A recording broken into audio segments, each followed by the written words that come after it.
Samedi après-midi, juste avant le départ des 24 heures de Zolder, les bolides du TCR Benelux prennent place sur la grille de départ pour les sprint races 3 et 4.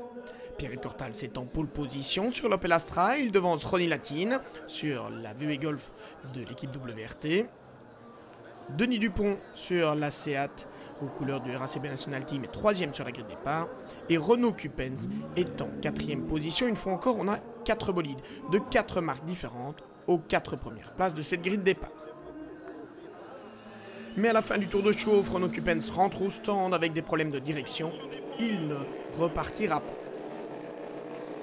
La place est vide donc en 4e position sur la grille de départ au moment où est donné le départ arrêté de ce sprint numéro 3. Pierre-Yves Cortals prend un envol parfait. Derrière, Denis Dupont s'infiltre à l'intérieur du premier gauche. Il devance Ronnie Latine. Alexis Van de Poel a pris la 4e place.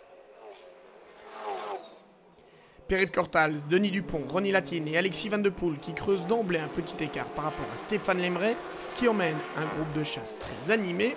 On le voit avec notamment ce passage dans le bac à gravier de Guillaume Mondron. Le classement n'évolue pas dans les 5 premiers. Et pourtant, on ne se fait aucun cadeau.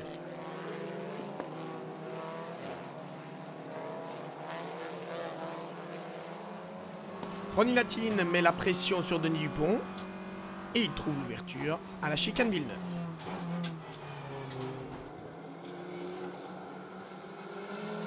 Voilà donc la VW Golf numéro 52 lancée à la poursuite du leader Pierre-Yves Cortals qui a déjà pris quelques longueurs d'avance sur son Opel Astra.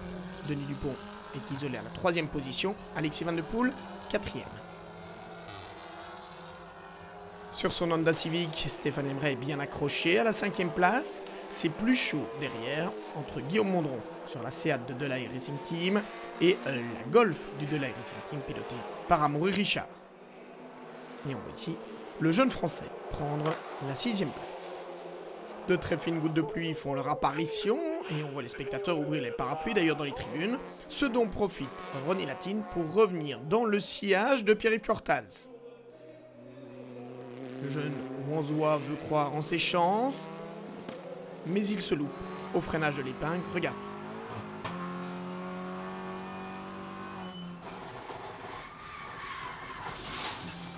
Ayant tiré dans l'échappatoire, Ronnie repartira à la 8e place seulement. Dès lors, plus rien ne peut empêcher Pierre-Yves Cortals de s'imposer avec autorité devant Denis Dupont, Alexis Van de Poel, Stéphane Lemray, finalement 4e, et Amaury Richard, 5e.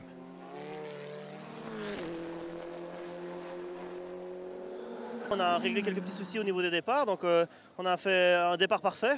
Je vire premier et puis j'attaque le maximum les premiers tours parce qu'avec les pneus froids c'est là que je creuse mon écart en fait. Et le team DG Sport et Kissling m'a rendu une voiture vraiment parfaite, super facile à conduire, qui se dégrade vraiment pas et je fais pas de faute non plus. Derrière un Pierre-Yves Cortals intouchable, Denis Dupont prenait la médaille d'argent.